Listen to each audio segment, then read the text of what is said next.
এই মুহূর্তে আমি আছি চৌধুরী বাড়ি, পশ্চিম খাবাসপুর, ফরিদপুরে। এবং এখানেই পুলিশের কর্মকর্তা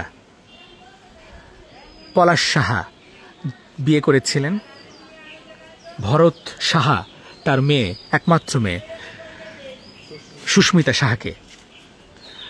ভরত সাহা এখনও বেঁচে আছেন, সুস্মিতা সাহা বাড়িতে অবস্থান করছেন।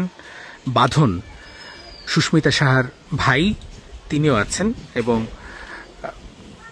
ভরত সাহার স্ত্রী অর্থাৎ পলাশ সাহার শাশুড়িও আছেন। কিন্তু আমরা চেষ্টা করেছি কথা বলার জন্য, কিন্তু কথা বলতে রাজি হন নাই। বারবার জিজ্ঞেস করেছি, বারবার চেষ্টা করেছি, লুকানোর চেষ্টা করা হয়েছে। অর্থাৎ নিজের বাঁধন বারবার তার বোনকে লুকানোর চেষ্টা করেছেন। লুকানোর চেষ্টা কেন করেছেন সেটাই আমার কাছে প্রশ্ন ছিল। তারা কথা বলতে চাননি, গণমাধ্যমের সঙ্গে কথা বলবেন না, বারবার তাড়িয়ে দিচ্ছেন। তিনি সুস্থ, তিনি কথা বলছেন না, তার মা সুস্থ, কথা বলছেন না, তার বাবা সুস্থ, কথা বলছেন না। বলছেন বোন অসুস্থ, বোন বিভিন্ন কারণে কথা বলতে পারছে না, এলোমেলো তথ্য দিচ্ছে। কেন এলোমেলো তথ্য দিচ্ছে, কেন আমরা তথ্যগুলো পাচ্ছি না? আমি তার বাড়িটা দেখাতে চাই। একেবারে মধ্যবিত্ত, গরিব বলতে পারি, সেই গরিব পরিবার থেকে বিয়ে করেছিলেন পলাশ সাহা। আমি যদি একটু যাই সামনে, একেবারে শেষ কর্নারে হলুদ বাড়িটাই হচ্ছে ভরত সাহার বাড়ি, অর্থাৎ পলাশ সাহার শ্বশুরের বাড়ি। এই বাড়িটাই। আমি একটু চুপ করে আছি।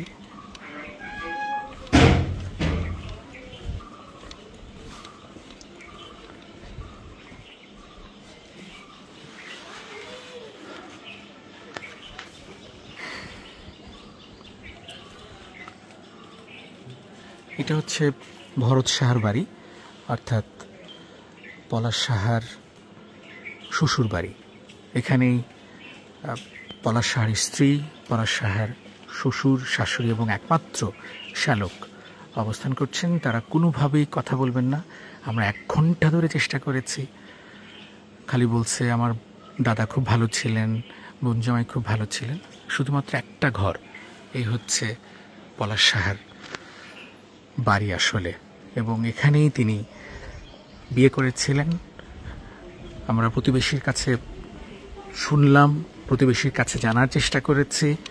ভরত সাহা ব্যবসায়িকভাবে ধরা খেয়েছেন এবং আরও অনেককে ধরা খাইয়েছেন। অর্থাৎ ব্যবসায়িক হিসেবেও তিনি খুব ভালো ছিলেন না, ভণ্ড বা প্রতারক টাইপের ছিলেন। বাঁধন সম্পর্কেও অনেকে জিজ্ঞেস করলাম, কেউ জানেই না সুস্মিতা সাহার আরেকটি ভাই আছে, অর্থাৎ ভরত সাহার সন্তান আছে, ছেলে সন্তান আছে। সুস্মিতা সাহা সম্পর্কে বললাম, বলল যে তাকে খুব একটা বাইরে মেলামেশা করতে দেখতাম না, চুপচাপই দেখতাম। তো এক একজন এক এক রকম তথ্য দিচ্ছে। আমি আইনশৃঙ্খলা রক্ষাকারী বাহিনীকে বলবো তারা যেন অবশ্যই সঠিক তদন্তের মাধ্যমে এটা বাইর করে। ফরিদপুর পুরাতন বাস স্ট্যান্ড সংলগ্ন এখানেই হচ্ছে। আপা পলাশ সাহাকে চিনতেন? চেনেন না? এই একজন ছিলেন, তিনিও কথা বলছিলেন। তিনি আসলে প্রথমে কথা বলেন।